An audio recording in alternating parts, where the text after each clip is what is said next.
Welcome to Old Soul Science. For as long as human history has been recorded, esoteric knowledge has shaped the world from behind the scenes, guarded by secret societies, passed down through hidden rituals, and encoded in teachings meant only for the initiated.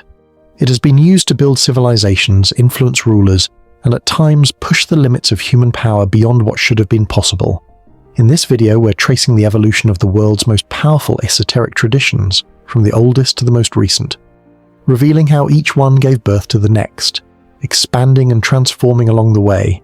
It all begins in ancient Egypt with Hermeticism, followed by the Solomonic tradition, Enochian magic, Kabbalah, Freemasonry, and finally the Golden Dawn, each shaping the next in an unbroken chain of esoteric evolution. Each of these traditions left a profound mark on history, shaping philosophy, religion, science, and even the political structures we see today. Before we begin, make sure to like, subscribe, and hit the notification bell so you don't miss our deep dives into the forbidden wisdom that shapes our destinies. Let's begin. The Hermetic Mysteries and Alchemy, the tablet that never was. It's the most famous artifact that may have never existed. A small greenish stone tablet said to hold the secrets of the universe itself. Alchemists believed it contained the formula for turning lead into gold. Mystics saw it as the key to immortality. Occultists whispered that it wasn't just knowledge, it was a map, a guide to unlocking the very fabric of reality. The Emerald Tablet was more than just a text. It was a promise. For centuries, scholars, seekers, and secret societies searched for it. They believed that its words could reveal the nature of existence, that whoever held its wisdom would gain access to power beyond imagination. But here's the thing, no one has ever found it. Not in a museum, not in an archive, not anywhere. And yet its words have shaped alchemy, Hermeticism, and the entire history of Western mysticism. The first mention of the Emerald Tablet appears in 8th century Arabic texts, attributed to Hermes Trismegistus, a mysterious figure said to be a fusion of the Egyptian god Thoth and the Greek god Hermes. According to legend, Hermes was a prophet of knowledge, the one who brought divine wisdom to humanity, teaching the secrets of the stars, medicine, and the transformation of matter. The most famous passage from the tablet reads, "As above, so below, as within, so without." These words became the foundation of Hermetic philosophy, the belief that everything in the universe is connected, that by understanding the laws of the heavens, one could manipulate the forces of the earth.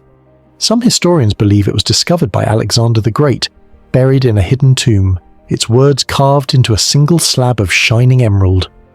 Others claim it was found beneath the Great Pyramid of Giza, locked away by priests of Thoth, waiting for someone worthy enough to decipher it. But the real mystery isn't just where it came from, it's how something that may have never existed has influenced the world for over 1,000 years. By the Middle Ages, the Emerald Tablet had become alchemy's holy grail.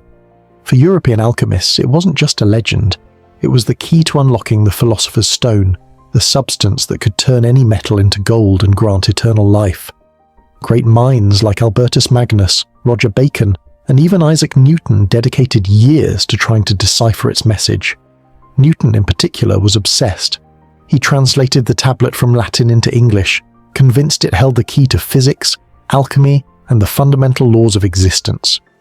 Despite centuries of searching, no one ever found the original tablet. But one man is said to have deciphered the tablet's secrets, not just to understand them, but to put them to use. In the 18th century, a mysterious figure emerged in the royal courts of Europe. His name was Count Saint-Germain. He spoke dozens of languages fluently. He never seemed to age. Rumors spread that he had unlocked the secrets of alchemy, that he had discovered the philosopher's stone and found the key to eternal life. Then, in 1784, he was declared dead, and yet, people kept seeing him. Decades later, he was spotted wandering through France, Italy, and even Tibet, unchanged, still speaking of alchemy as if it were a science, not a myth. In 1972, something even stranger happened. A French occultist named Richard Chanfray stepped forward, claiming that he was Count Saint-Germain, and he was ready to prove it. Live on national television, under the watchful eyes of scientists and a full production crew, he demonstrated what no one thought possible. A lead rod, independently verified by experts, was placed in the hands of the show's presenter. Chanfrey himself never touched it. Instead, he revealed a small vial hanging from a chain. He instructed the presenter to dip the rod into the liquid inside, a mysterious substance he refused to name. He then guided the presenter through the final stage of the great work, the rubedo, the reddening, the moment where base matter becomes something greater. The lead rod was placed into a small cooking pot and heated. The studio was silent as the metal began to change. What had once been a dull, lifeless lead now gleamed with the unmistakable luster of gold. The audience gasped. The presenter stood frozen, staring at the impossible. Scientists prepared to debunk a fraud found themselves scrambling for explanations. And then, just like that, he disappeared. To this day, no grave has ever been found. No record of his birth exists. The Solomonic tradition, the magic of kings and angels. Of all the lost texts that whisper of ancient magic, two stand above the rest. The first is the Key of Solomon, Clavicula Salomonis, a medieval grimoire that claims to hold the very rituals used by the king himself. Diagrams, sigils, incantations, each one designed to summon spirits, compel obedience, and channel supernatural power. But Solomon's greatest secret was hidden in a far darker book, one so feared that copies were burned on sight. The Testament of Solomon. It tells of a king who enslaved demons, forcing them to build his temple. At the heart of his dominion was a magical ring, engraved with the true name of God, granting him absolute control over the unseen.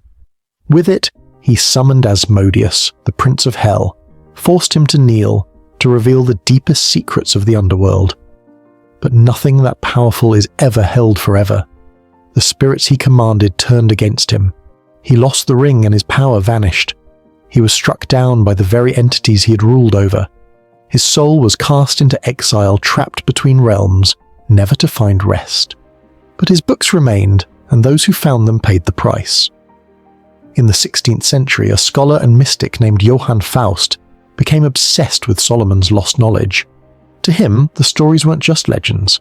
The books weren't just superstition. He believed that if he followed the rituals exactly, if he spoke the right names, drew the right sigils, called out in the right voice, something would answer. So he locked himself away in a candlelit chamber, inscribed Solomonic circles onto the floor and chanted the divine names of power. Hours passed then. The candle flames flickered violently. A shadow moved in the corner of the room. Something was there. Faust had summoned Mephistopheles, the same demon that had been bound by King Solomon. But this time, there was no binding, no command. Faust didn't seek to control him. He did something far more dangerous. He made a deal. 24 years of unlimited knowledge, pleasure, and power. But in return, he had to trade his soul. For years, Faust defied the limits of human understanding. He predicted the future, spoke of events no one could have known, performed wonders that left even the most learned men speechless. But power always has a cost. As the 24th year approached, something changed. His hands trembled when he opened his books. He avoided mirrors, refused to speak of the spirits he once commanded. Then one night, his screams echoed through the streets. When his students broke down the door, they found the walls covered in claw marks. His body was torn apart, as if by invisible hands. Faust was dead. The demons had come to collect their debt. He had stepped beyond the veil into something no human was meant to touch, and it took him with it. But the books of Solomon remained, and to this day, those who follow his path, who speak the right names, draw the right sigils, perform the right rituals, believe that the spirits will still answer, and they still obey. The Enochian system, the language of angels and the map to heaven. The search for hidden knowledge had always followed a pattern: decode the symbols, decipher the names, speak the words, and the unseen world would answer. Hermeticism unlocked the cosmic order. Solomonic magic bent spirits to human command. But one path dared to go beyond understanding, beyond invocation. It wasn't about interpreting divine will, it was about speaking it. This was Enochian magic, a system that claimed to hold the original language of the angels, the pure speech of heaven, the very words used by God to shape creation. It was the late 16th century, and one man believed he could bring this lost language back into the world. John Dee was no ordinary mystic. He was a scholar, mathematician, astronomer, and the trusted advisor of Queen Elizabeth I. His mind was a forge of logic and reason. But behind his fascination with science, there was a hunger to pierce the veil between worlds. He had studied the ancient texts, traced the lineage of lost knowledge from Hermes Trismegistus to Solomon, and found a single thread connecting them all: the idea that somewhere beyond this reality there was a perfect language, untouched by human imperfection. The angels knew it, and Dee was determined to learn it. But for that, he needed help. Enter Edward Kelly. Where Dee was a man of intellect and precision, Kelly was wild, unpredictable, and reckless. An alchemist and self-proclaimed medium, he claimed he could see beyond the veil, hear voices from the other side. Together they formed an unlikely partnership. A black obsidian mirror was placed on a table, a relic of unknown origin, taken from the hands of Aztec priests who had used it to summon their gods. Kelly gazed into its polished surface, eyes fixed, waiting. Minutes passed, then hours. Then one evening the silence was broken. Kelly's breath caught in his throat. His eyes went wide. Something was staring back. At first, the messages were fragmented. Whispers, scattered symbols, fleeting visions. But soon they became structured, coherent. The angels weren't just speaking, they were teaching. They revealed tables of letters, forming an entire language, a language that had never been spoken by men, a language older than civilization itself. It was Enochian, the first tongue, the lost speech of heaven, the same words spoken by God at the moment of creation. But the angels didn't just give them words. They gave them sigils, keys, and rituals, methods to open doorways between worlds, but the knowledge came at a cost. The spirits demanded absolute faith, absolute surrender. Their commands grew heavier, their demands more severe. They told Dee and Kelly to abandon their personal attachments, give up their earthly desires, and finally, to share their wives. Dee hesitated. Kelly, always hungry for more, insisted they obey. That moment shattered something inside Dee. His visions became nightmares. His work began to unravel. The voices once so clear turned to chaos. And then, silence. John Dee returned to England, but he was a ghost of the man he had once been. The Queen who had once revered him had grown distant. His reputation, once built on logic and reason, was now shrouded in rumours of sorcery. His vast library, his life's work, was ransacked by an angry mob. His books were burned, his manuscripts stolen, and Edward Kelly, he vanished. Years later, rumours surfaced. Kelly had discovered the final secret of transmutation, the last step in turning lead into gold. But his ambition was his undoing. A few years later, he was thrown from a castle window, his body shattered on the stones below. Dee died in obscurity, his mind lost to years of obsession and regret. No monument marks his grave. But the Enochian system survived. Centuries later, secret societies revived the lost language, integrating it into ceremonial magic, occult orders, and even classified official experiments. And some claim that even now, if you chant the right words in the right order, in a voice steady and clear, the angels will return. Kabbalah, the secret code of the universe. The search for divine knowledge had always been about deciphering the hidden structure of reality. Hermeticism unlocked the cosmic order. Solomonic magic bent spirits to human command. Enochian practitioners spoke the lost language of angels. But one tradition didn't seek to command, invoke, or summon. It sought to decode. This was Kabbalah. To the uninitiated, it appears as an obscure sect of Jewish mysticism, a system of cryptic symbols, complex theology, and sacred numbers. But to those who truly understand, Kabbalah is not just a philosophy. It is a system, a code, a way of peeling back the illusion of the material world to reveal the divine structure beneath. Where the Emerald Tablets spoke of transformation and Solomonic magic sought dominion over spirits, Kabbalah sought something deeper, the name of God itself, woven into the fabric of existence, and those who found it, it was said, could reshape reality itself. At the heart of Kabbalah lies the tree of life, a diagram said to be the blueprint of all creation. 10 spheres, known as Sephiroth, each representing a divine force, a step in the flow of infinite energy into the material world. To meditate upon the tree was to ascend the levels of consciousness, to unravel the mysteries of divine will, prophecy, and even immortality. But Kabbalists didn't just study the divine order. They believed that hidden within the Hebrew scriptures was something even greater, a numerical code, a sequence of letters and numbers that form the very DNA of reality. They called this practice gematria, the belief that every letter of the Hebrew alphabet was not just a sound, but a number, and that by rearranging these values, hidden meanings would be revealed, woven into the Torah itself. To the untrained eye, a passage of scripture might speak of history, of laws, of commandments. But to those who knew how to read between the lines, it was a map of the cosmos, a manual for unlocking the architecture of the universe. In the 16th century, one man became consumed with reaching beyond the mortal world through Kabbalistic magic. His name was Rabbi Isaac Luria. His disciples spoke in hushed voices about his visions, his abilities, his unsettling knowledge. He could see souls before they were born, remember past lives, and manipulate the fabric of the unseen world. But Luria believed something even more radical. He spoke of the shattering of the vessels, a moment at the dawn of time when the divine light of creation had broken, scattering holy sparks throughout the universe. He taught that these sparks could be gathered, that a master of Kabbalah could repair the broken cosmos, perhaps even reshape reality itself. But as he delved deeper into this forbidden wisdom, Luria began to change. His visions grew more intense, and his connection to the material world grew weaker. Then, suddenly, he vanished. He ascended, uncovering the final truth, vanishing from the physical world and stepping into the higher realms beyond human reach. His teachings, however, remained, and in the centuries that followed, Kabbalah spread. It was whispered in secret societies, studied by mystics, and eventually absorbed into the very foundations of Western occultism.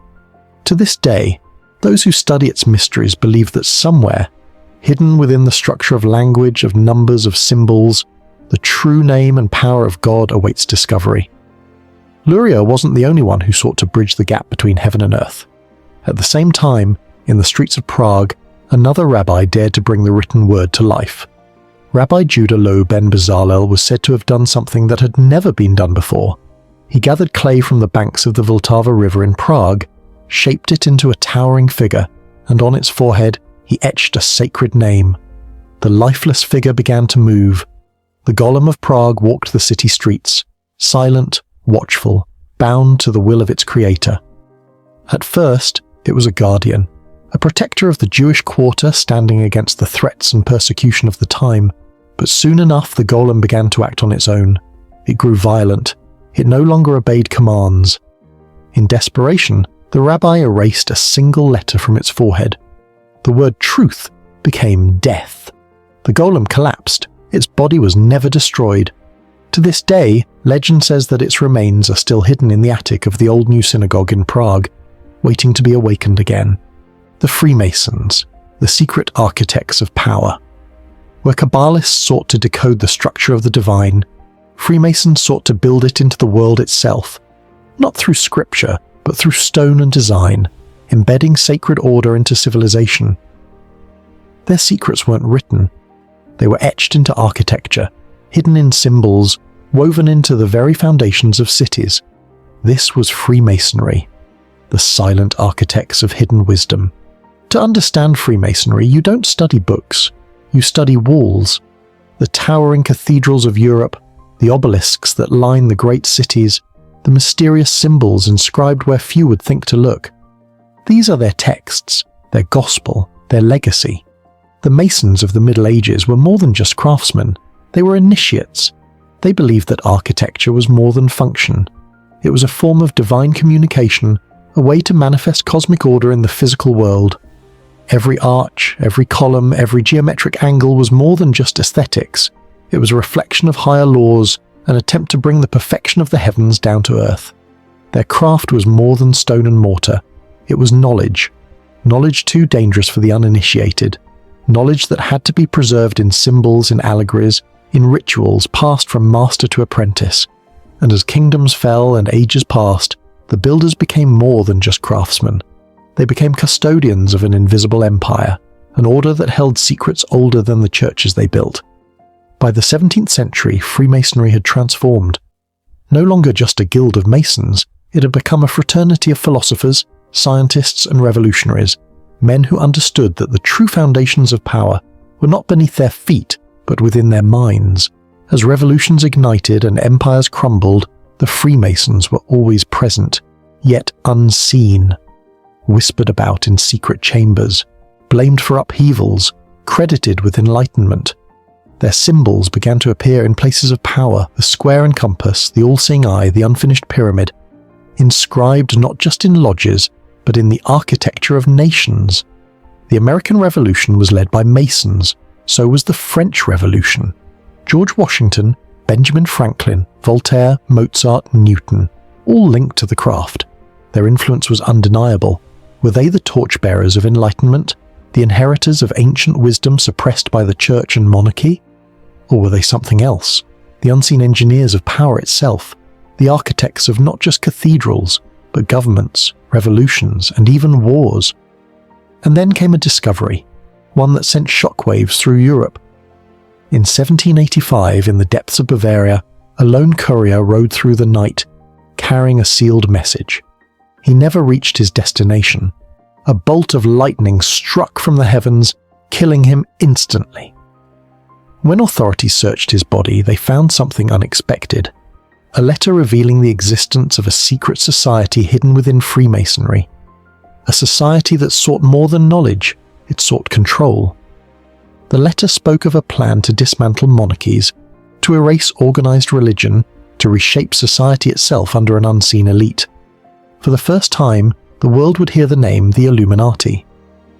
The Bavarian government moved swiftly, raiding Masonic lodges, seizing documents, attempting to dismantle an organization that seemed to have roots in every corner of Europe. But the Freemasons did not disappear.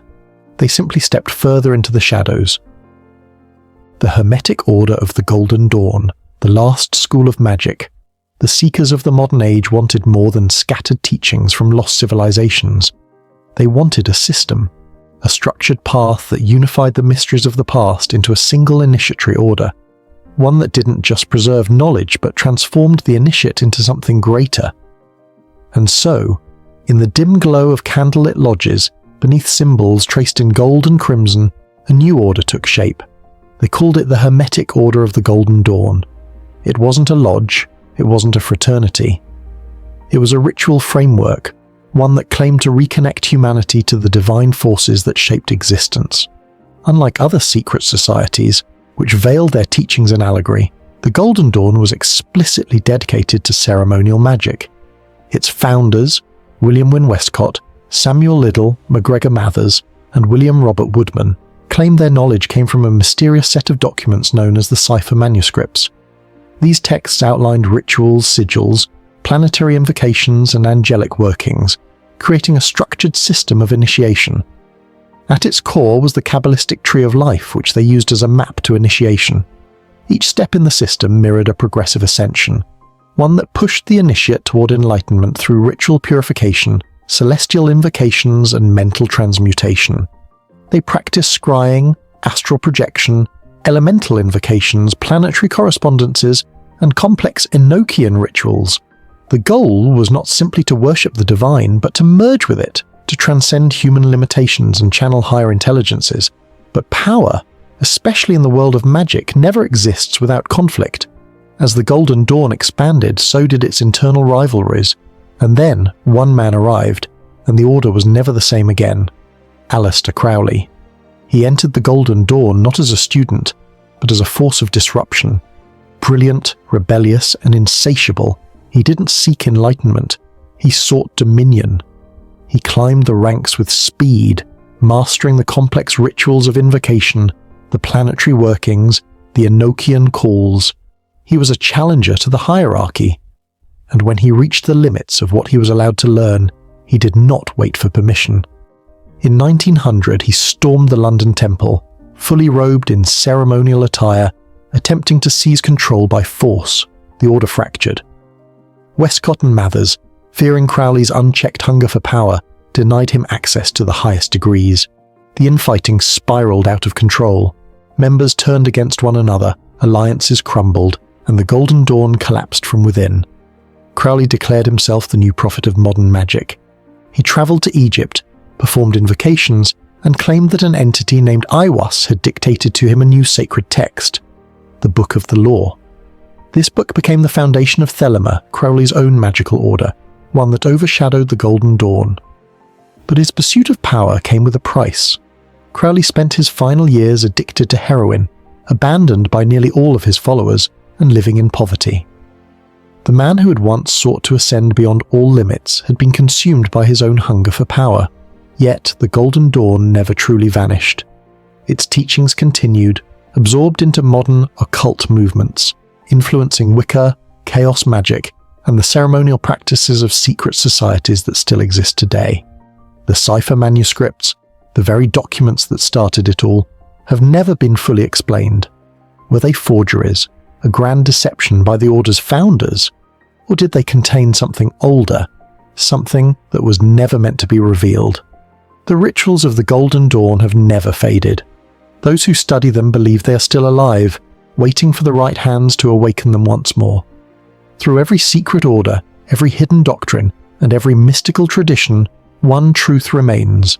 All esoteric teachings trace their roots back to Hermeticism. It was the foundation of alchemy, the cornerstone of Kabbalah, the silent force behind Freemasonry and the Golden Dawn. It shaped the way occultists, mystics, and scholars have understood the divine and their place within it.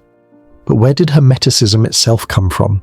It emerged from the temples of ancient Egypt, a system of wisdom attributed to Hermes Trismegistus, a figure whose origins remain as mysterious as the teachings themselves. Some scholars suggest that these ideas were passed down from a lost civilization, possibly even Atlantis, while others argue they arose from a source far older than recorded history. Whatever its origins, one thing is certain: Hermeticism was the spark that ignited every esoteric tradition that followed. If you want to keep exploring the mysteries of esoteric knowledge, make sure to subscribe, like, and follow.